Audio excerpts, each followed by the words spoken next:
કોંગ્રેસ પ્રમુખ પર લાગ્યા હતા આક્ષેપ, પોસ્ટર સળગાવી વિરોધ કરાયો હતો। ભરૂચમાં કોંગ્રેસ પક્ષમાં વોર્ડ નંબર 2 માં બે અલગ અલગ ઉમેદવારોને મેન્ડેટ આપવાના મુદ્દે ભારે વિવાદ સર્જાયો છે। આ મુદ્દાને લઈને પક્ષના કાર્યકરોની સમર્થકોમાં અસંતોષ ફેલાયો છે। તેઓએ જિલ્લા અને શહેર પ્રમુખ પર ગંભીર આક્ષેપો કર્યા છે, જે સામે જિલ્લા પ્રમુખે પ્રતિક્રિયા આપી મામલો થાળે પાડવાનો પ્રયાસ કર્યો છે। ભરૂચ કોંગ્રેસમાં છેલ્લા 2 દિવસથી ચાલેલા મેન્ડેટના હાઈ વોલ્ટેજ ડ્રામા સ્થાનિક રાજકારણમાં ગરમાવો વધાર્યો છે। બેનરો સળગાવવા સાથે જિલ્લા પ્રમુખ સામે ગંભીર આક્ષેપો કરવામાં આવ્યા છે। આ સમગ્ર વિવાદ અંગે જિલ્લા કોંગ્રેસ પ્રમુખ રાજેન્દ્રસિંહ રાણાએ જણાવ્યું કે જે દાવેદારને ટિકિટ મળી નથી તેમાં આક્રોશ હોવો સ્વાભાવિક છે, પરંતુ પ્રદેશ કોંગ્રેસ દ્વારા લેવામાં આવેલો નિર્ણય શિરોમાન્ય ગણાશે। તેમણે વધુમાં ઉમેર્યું કે શહેર કોંગ્રેસનું માળખું તેમની સીધી જવાબદારીમાં આવતું નથી, છતાં મોવડી તરીકે તેમના પર આક્ષેપો કરવામાં આવ્યા છે। આ સાથે તેમણે સંકેત આપ્યો કે સમગ્ર મામલે પ્રદેશ કોંગ્રેસ દ્વારા આગામી સમયમાં યોગ્ય પગલાં લેવામાં આવશે। પ્રથમ તો બંધારણ ભારતીય રાષ્ટ્રીય કોંગ્રેસના બંધારણ મુજબ ભરૂચ શહેર કોંગ્રેસ સમિતિ મારી અંદર નથી આવતી। હું ગ્રામ્ય જિલ્લાનો પ્રમુખ છું।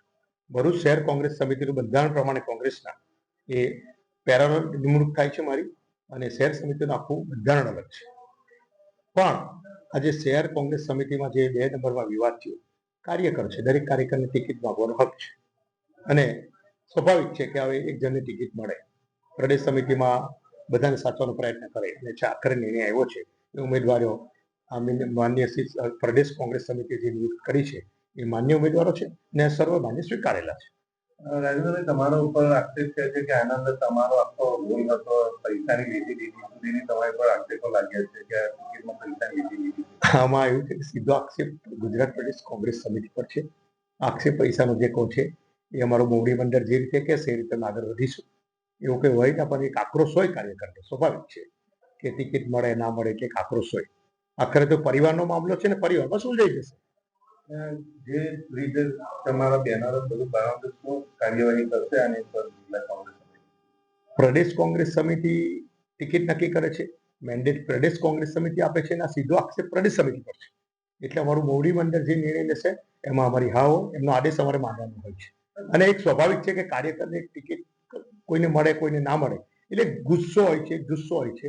આખરે તો પરિવારમાં હોય છે, પરિવારમાં બી ઝઘડા થતા હોય છે, પણ પછી પરિવારમાં સમેતા હોય છે, એવું કંઈ બહુ પ્રોબ્લેમ છે નહીં।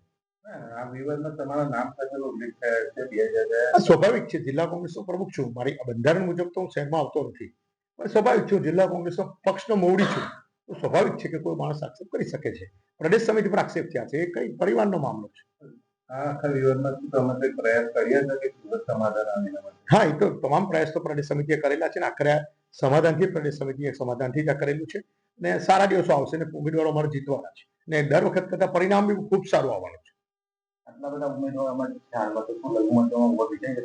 નહીં, કોઈ લઘુમતી સમાજ કોંગ્રેસ સાથે છે, ગઈકાલે બી હતો, આજે બી છે ને આવતીકાલે બી રહેશે, કોઈ વિભાજન નથી। પણ સ્વાભાવિક છે કાર્યકરો પાર્ટી માટે કામ કરતો હોય, 5 વર્ષે એકવાર ટિકિટ લેવાની હોય, ના મળતી તો ગુસ્સો આવે, સ્વાભાવિક છે, એમાં કઈ ખોટી વાત નથી। પહેલી વાર એવું છે કે ભરૂચ નગરપાલિકામાં પૂરા 44 ઉમેદવાર નથી થયા કોંગ્રેસ પાર્ટીના? નહીં, 42 કેવા ઉમેદવારે કરેલું છે, એક બે ઉમેદવારનું અપક્ષ સાથે ગઠબંધન સાથે બધું ચાલી રહ્યું છે, પ્રમાણે અમારા શહેર પ્રમુખે જે આયોજન કર્યું છે બરાબર છે। મેન્ડેટ ત્યાંથી કોડ આવ્યા હતા એવું બી?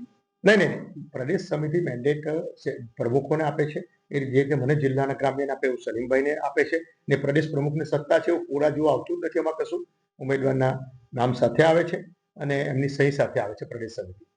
ઉલ્લેખનીય છે કે કુતુબુદ્દીન પટેલનું ઉમેદવારી ફોર્મ રદ થતાં તેમના સમર્થકોમાં ભારે નારાજગી જોવા મળી હતી, જે આ વિવાદનું મુખ્ય કારણ માનવામાં આવી રહ્યું છે। આ બનાવને પગલે ભરૂચ કોંગ્રેસમાં આંતરિક મતભેદો ખુલ્લા પડ્યા છે, ત્યારે તેની અસર ચૂંટણી પરિણામો પર કેવી થાય છે તે જોવું રહ્યું। અરે વંશિકા, કેમ છે? તે 11th સાયન્સનું એડમિશન કરાવી દીધું?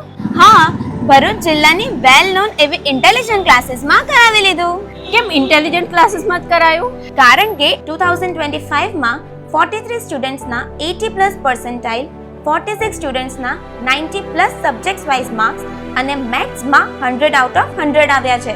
સાયન્સ સ્ટ્રીમમાં ને આટલું સરસ પરિણામ! ચાલ, મારે પણ એડમિશન કરાવવું છે। ચાલ, અહીંયા દરેક વિષયના ટોપ ક્લાસ ફેકલ્ટીઝ છે। સંકેત સર કેમિસ્ટ્રી એન્ડ મેથ્સના કિંગ છે। ફિઝિક્સમાં નિર્મલ સર, રુચિત સર, કાર્તિક સરનું ભણાવવાનું પણ ખૂબ જ સારું છે। બાયોલોજીના લેજેન્ડ એવા રાણા સરનું બાયોલોજી એક નંબર છે બોસ. બધું ક્લાસમાં જ યાદ રહી જાય તેવી તેમની ભણાવવાની પદ્ધતિ છે. રેગ્યુલર વીકલી ટેસ્ટનું ઝડપી પરિણામ અને સાથે સાથે ઇન્ટેલિજન્ટ ક્લાસીસમાં રિવિઝન પેટર્ન પણ જોરદાર છે. વિદ્યાર્થીઓને સપોર્ટ આપી અને MCQsની સૌથી વધારે તૈયારી એક્ઝામના છેલ્લા દિવસ સુધી કરાવવામાં આવે છે. અહીંયા 35 માર્ક્સ પ્રાપ્ત કરનાર વિદ્યાર્થીઓને 78 માર્ક્સ 95 માર્ક્સ સુધી પહોંચાડ્યા છે. આજે ઇન્ટેલિજન્ટ ક્લાસીસના વિદ્યાર્થીઓ NIT, મેડિકલ કોલેજ અને ગુજરાતની વેલ નોન ગવર્મેન્ટ એન્જિનિયરિંગ કોલેજમાં એડમિશન પ્રાપ્ત કર્યું છે. એડમિશન્સ માટે વિઝિટ કરો 203-204-253 સેકન્ડ ફ્લોર સરદાર શોપિંગ સેન્ટર, શક્તિનાથ, ભરૂચ.